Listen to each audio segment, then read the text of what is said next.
نامور ہونے کے، استاذ ہونے کے، اور بہت سارے علوم پر، بہت سارے اپنے شعبے کے بہت ساری جزیات تک پر بہترین دسترس ہونے کے، ان کی طبیعت میں نے کبھی اس طرح کی کوئی چیز نہیں پائی جس طرح بعض اوقات تھوڑا سا استاذ ہونے پر بہت سارے لوگوں میں آ جاتی ہے۔ تواضع، عاجزی، اور ایک بڑی دولت ان کے پاس تھی، وہ آنکھوں کی نمی کی دولت تھی۔ یہ بہت کم لوگوں کو نصیب ہوتی ہے ارسلان صاحب۔ جو دو قسم کی دولتیں ہیں، ایک درد دل کی اور آنکھوں کی نمی کی دولت جو ہے، یہ میں سمجھتا ہوں منتخب اور بالکل خاص لوگوں کو اللہ بدیت کرتا ہے۔ حنیف ناظر صاحب علیہ الرحمہ کو یہ دونوں دولتیں بدرجہ اتم اللہ رب العزت نے یہ عطا کی ہوئی تھی۔ اچھا، کسی بھی بات پر جیسے ہی یعنی کہ جب دل کا درد ان کا سامنے آنا تو رکت فوری ان کو اسی وقت نصیب بھی ہوتی، ان کے لہجے سے عیاں ہو جاتی، اور جب کوئی بات ایسی آنی کہ جس پہ آنکھوں کے جو ہیں وہ بند ٹوٹ جاتے تو پھر آنکھیں ان کی بہتی پھر اور تواتر سے بہتی، وہ بھی ہم نے دیکھی۔ اچھا، میں نے ان ساری باتوں کے بعد جس چیز کو جو چیز میرے لیے بڑی انسپائریشن کا باعث تھی وہ ان کا حوصلہ افزائی کرنے کا انداز تھا۔ میں نے ان سے اچھا ٹیم لیڈر نہیں دیکھا شعراء کی فہرست میں۔ آپ کو پتہ ہے، آپ خود ماشاءاللہ شاعر ہیں، اور شاعروں کی جو کیفیات ہیں اگر میں اس پہ تبصرہ کروں تو وہ غیر مناسب ہوگا۔ جس طرح ہم اثر ہونے کے طور پہ ایک بڑی چشمک رہتی ہے، معاصرانہ ایک رقابت کا بھی ایک ماحول ہوتا ہے، جیلسی کا فیکٹر ہوتا ہے، ہر اچھے بڑے شاعر کے ساتھ کم و بیش یہ اٹیچڈ ہوتا ہے، یہ آلدو کہ ایک سٹگما ہی ہوتا ہے، ایک عجیب سی شے ہوتی ہے، لیکن میں نے دیکھا کہ وہ ان ساری چیزوں سے بڑے پاک تھے، مبرہ تھے، مبرہ۔ وہ انہیں اس چیز سے کبھی کوئی نہ نام و نمود سے انہیں کبھی غرض رہی ہے، اور نہ انہیں کسی قسم کے کبر، گھمنڈ اور یا استاد ہونے پہ کہ میں بڑا استاد آدمی ہوں، میری بڑی کتابیں چھپ گئی ہیں اور پوری دنیا جو ہے وہ مجھے سنتی ہے۔ جو چیز انہیں سب سے زیادہ ممتاز کرتی ہے اپنے فن کے اعتبار سے، جو میں سمجھتا ہوں میری ناقص عقل کے مطابق، حنیف نازش رحمۃ اللہ علیہ ایک ایسے خوش نصیب آدمی ہیں جو خواص میں بھی مقبول ہیں اور عوام میں بھی مقبول ہیں۔ بالکل، ہم نے دیکھا کہ شاعروں کی ڈویژنز رہی ہوتی ہیں، بہت سارے لوگ جو ہیں وہ جو عوام میں ہیں وہ خواص میں ان کا داخلہ ہی نہیں ہوتا، اور جو خواص میں شامل ہیں عوام انہیں جانتی تک نہیں ہوتی، ان کا نام تک ان کو کسی کو نہیں پتا، ان کا تعارف تک جو ہے وہ بالکل مفقود ہوتا ہے۔ لیکن یہ اللہ تعالیٰ کی خاص عنایت تھی حنیف نازش رحمۃ اللہ علیہ پر کہ ایک ہی کلام جو ہے یا ایک ہی ان کا ذریعہ اظہار خواص میں الگ سے مقبولیت پا رہا ہے، عوام میں اس کی جو مقبولیت ہے، پسندیدگی ہے، اس کا لیول کچھ اور ہے، لیکن دونوں جگہوں پہ اللہ رب العزت نے انہیں یکساں جو ہے وہ ثمر بار رکھا ہے، یہ کہیں محروم نہیں ہمیں نظر آئے۔ حوصلہ افزائی والا ان کا فیچر اتنا شاندار تھا کہ وہ جسے پنجابی میں کہتے ہیں نا جی، ماڑے سے ماڑے آدمی کو بھی اتنی تھپکی دینی کہ وہ اچھا کرنے کے قابل ہو جاتا تھا۔ یہ میں نے بہت جونیئر کو کلام سنا دیتے تھے اور اسے پوچھ لیتے تھے کہ کوئی جگہ کوئی گل ہے تو مینوں دسو، مینوں ٹھیک کر۔ عاجزی اس حد تک اور تواضع اس حد تک کہ اپنے سے بہت جونیئر کو جو خود ان کے گھٹنوں پہ ہاتھ رکھ کے باقاعدہ ہاتھ جوڑ کے سیکھ رہا ہوتا تھا، ان کو سناتے کہ مینوں دسو ادھے وچ کوئی تانوں کوئی سکم نظر تا نہیں آیا، کوئی گھاٹا وعدہ ہے تے مینوں دسو، میں انہوں ٹھیک کر لاں۔ انہوں ہاتھ جوڑ کے کہنا استاد جی ادھے تسی تے آپ اسی تہاڈے کولوں سیکھنا ہے۔ ایک دو ایسی مثالیں میرے سامنے ہیں کہ ان کو ایک بہت جونیئر نے کسی شعر پہ مشورہ دیا، انہوں نے مان لیا، انہوں نے کہا تاڑی رائے ٹھیک ہے تھے، زیادہ ٹھیک آندا ہے۔ بڑی بات ہے، یہ کتنا بڑا ظرف ہے، لوگ ایسے نہیں کرتے۔ حالانکہ آج کے دور کا وتیرہ یہ ہے کہ مستند ہے میرا فرمایا ہوا، تو بڑی بات ہے، یہ بڑے آدمی کی نشانی ہوتی ہے کہ وہ جو بات اسے اپنی دانست میں زیادہ بہتر لگے تو وہ کسی چھوٹے آدمی کی بھی قبول کرتا ہے۔ حمد، نعت، غزل، نظم اور دوڑے، مائے، قطعات، اردو، پنجابی یکساں کہا، بہت کہا۔ اچھا، ایک چیز ان کی بڑی چھپی ہوئی ہے قطع کلام، مزان کے حوالے سے کلام ہے۔ ابھی کبھی موقع ملا، اب تو خیر یہ موقع نہیں ہے کیونکہ ان کا یوم وصال بھی ہے اور اس کی ہم ان کی زندگی کی کچھ یادیں تازہ کر رہے ہیں، تو کبھی موقع ملا تو انشاءاللہ میں آپ کے اس پروگرام کی وساطت سے یہ اسے اعلان کہہ لیں یا کچھ بھی کہہ لیں کہ میں کوشش کروں گا اللہ کے فضل سے کہ کبھی ان کا کوئی مزاحیہ لکھا ہوا کلام بڑا مستند قسم کا وہ کسی بھی طریقے سے, چاہے آپ کے کسی پروگرام میں. اچھا ایک دفعہ مجھے, کیونکہ وہ ذہن میں تازہ ہو گئی, یا تو میں شیئر کرتا ہوں کہ ٹیلی فون کالز پہ کثرت سے میری ان سے بات ہوتی تھی. ظاہر ہے وہ دور رہتے تھے, اور جس طرح بھی پہلے آپ نے کاموں کی کا اولن ذکر کیا, میں آپ کو آنیسٹلی بتاؤں, میں نے کاموں کی اس شہر کو, اس چھوٹے سے قصبے کو جب جانا بھی تھا نا, تو میں نے پہلی مرتبہ حنیف نازش کے ریفرنس سے جانا تھا. یہ کاموں کی وہ قصبہ ہے جہاں حنیف نازش صاحب رہتے ہیں. ہمیں تو تعارف بھی کاموں کی کا, ساری دنیا میں کاموں کی کا تعارف, جی ہمیں تو حنیف نازش صاحب کے دم قدم سے نصیب ہوا. تو پھر وہ جہاں جہاں بھی انہوں نے, چاہے اسلام آباد میں ڈیرے لگائے یا دیگر مختلف جگہوں پہ, تو جہاں جہاں بھی وہ قیام کرتے گئے, اپنی خوشبو اس فضا میں ان کی موجود ہے. محبت بہت تھی, اس کی وجہ کہ وہ کبھی ان کے اندر سے نہیں نکلا. وہ جہاں بھی گئے کاموں کی حنیف نازش کے اندر سے کاموں کی کبھی نہیں نکلا, اور کاموں کی سے حنیف نازش کو آپ نکال نہیں سکتے, آپ جو مرضی کر. میں آپ کے موجودگی کا فائدہ اٹھاتے ہوئے آج یہ بات آنیئر کر رہا ہوں. انہوں نے مجھ سے وصال, جب وہ پوری طرح صاحب فراش نہیں تھے, انہوں نے مجھ سے خواہش کا اظہار کیا تھا. وہ اس کے بعد شاید انہوں نے میرے سے ہی کیا, کسی سے بھی نہیں کیا. میں نے ہارون بھائی سے بھی بعد میں یہ بات کی. اچھا, مجھے نازش صاحب کہتے ہیں کہ یار دعا کر میں کاموں کی چمر نہ جانا. اللہ اکبر. مطلب وہ ان کے دل میں یہ خواہش تھی کہ میرا وصال وہاں پہ ہو. ان کو کاموں کی سے اتنی محبت تھی, بلکہ محبت سے بڑھ کر یہ تو عشق والا معاملہ ہے. عشق والا معاملہ, کاموں کی ان کے اندر اتنا سمایا ہوا تھا. وہ جب وہاں سے رخصت بھی ہوئے اور دوسرے شہروں میں بھی مختلف امور کے لیے قیام پذیر رہے, تو وہ اس شہر کی یادیں کبھی ان سے گئی نہیں. ان کا حوالہ, اس کا تذکرہ ہمیشہ ان کی گفتگو میں رہا. جو بات میں عرض کرنے لگا تھا کہ ان کا معمول تھا کہ کال کرتے, تو میرا جواباً اور محبت کی وجہ سے بھی اور احترام کی وجہ سے, تو میں نے ان سے عرض کرنا کہ میرا پیکج لگا ہے تے تسی فون بند کر دیو. کہنے لگے میں تہاڈی گل دی سمجھ آ گئی, کرو پھر چھیتی فون کرنا, دیر نہیں لانی. میں نے فون کرنا, اور جو میرے خیال میں کم سے کم اس کا دورانیہ ہوتا تھا وہ بھی کم از کم کو گھنٹہ, ڈیڑھ گھنٹہ, 2 گھنٹہ, بلکہ درمیان میں آپ کو پتا ہے کہ 1 گھنٹے کے بعد آٹو پہ کال کٹ جاتی ہے. تو جب کال کٹ جانی اور دوسری دفعہ جب میں نے کال ملانی, تو انہوں نے کہا کہ یہ مطلب ہے کہ سانو گھنٹہ ہو گیا سی. میں کہ جی گفتگو کر دیں, اس پہ پتہ ہی نہیں چلتا تھا. تو کلام سناتے, اس پہ اپنی رائے, بڑے آدمی ہونے کے باوجود رائے طلب کرتے کہ اے کوئی چیزاں میں تانوں بھجوا رہا ہوں, اے تانوں میں لکھا دیں گا. یا بعد میں جب واٹس ایپ کی سہولت بھی آئی, تو وہ اپنے نواسے سے کہتے تھے, جی کہتے خود تھے, ٹیکسٹ ہی کرتے, ہاں خود ٹیکسٹ کرتے تھے. بعد میں مجھے نے کہہ رہی ہے مینوں تے نہیں آوندا, تے اے میں اپنے پتر نوں آکھاں گا اے تانوں واٹس ایپ کر دے گا. تو پھر واٹس ایپ بھی کرتے, حمزہ یا حیدر, حمزہ اور حیدر دونوں میں سے کوئی نہ کوئی جو دستیاب ہوتا, تو واٹس ایپ بھی کرتے. اچھا, ان کا ایک عجیب انداز تھا ان کا شاباش دینے کا. اچھا, میں پروگرام کر کے نکلا ہوں کیو ٹی وی سے, کبھی کوئی, اور زیادہ تر ان کی جو شاباش آتی وہ پنجابی پروگرام میں آتی, سونے میریاں سن لے صداواں, روفی صاحب کے ساتھ. اچھا, میں پروگرام کر کے, ابھی کیونکہ لائیو پروگرام ہوتا تھا, ابھی میں پروگرام کر کے گاڑی میں آ کے بیٹھتا تھا, تو ان کی کال ٹھیک اسی وقت آنی. یہ ان کا معمول ہوتا تھا کہ جس ایپیسوڈ میں شاباش دینی ہوتی تھی, تو کال آنی, تو میں نے مسکرا کے جو تھا نا زیر لب میں پہلے ہی میں مسکرا رہا ہوتا تھا کہ نازش صاحب کی کال آ گئی, وہ شاباش ہی ہوگی. اچھا, کال آن کرنی تو پہلا ہی جملہ, ماشاءاللہ کیا سونا سوٹ پایا سی ہے جی, نیلا سوٹ دے ہوتے فلانی ویس کوٹ.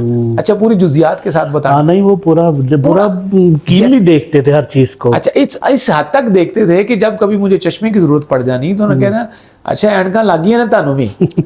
میں کہا جی ان کی کریے, مجبوری بن گئی. تو سوٹ کی تعریف کرنی, کلر کی تعریف کرنی, رنگ بڑا سونا سی آج ماشاءاللہ, تے بہت سونے پہ لگتے سے, اللہ نظر بد تو بچائے. ویس کوٹ بڑی خوبصورت لگتی پئی سی, تے جڑے مصرے پڑھے جے نا سبحان اللہ, بڑا ہی لطف آیا. تے میں تے وہ جڑا نا جی وہ شاباش دین واسطے تو ان کال کی تھی, اس پہ پھر کوئی بات چل پڑنی, اور کچھ نہ کوئی اور سلسلہ طوالت اختیار کر جانا. تو ان کا مزاح مجھے اچھی طرح یاد ہے. انہوں نے خود مجھے سنایا اور پھر لکھوایا بھی مجھے خود, ایک لفظ مجھے کہا کہ لکھ لو تسی کتے تانوں کام آئے گی. اچھا, اس میں ایک نظم بڑی شاندار تھی, اس کا عنوان مجھے ابھی تک یاد ہے. وہ نظم دا عنوان سی قائد اعظم دا پاکستان. اس کا کوئی تھیم یہ تھا کہ وصال کے بعد جو ہے نا روحانی طور پہ قائد اعظم پاکستان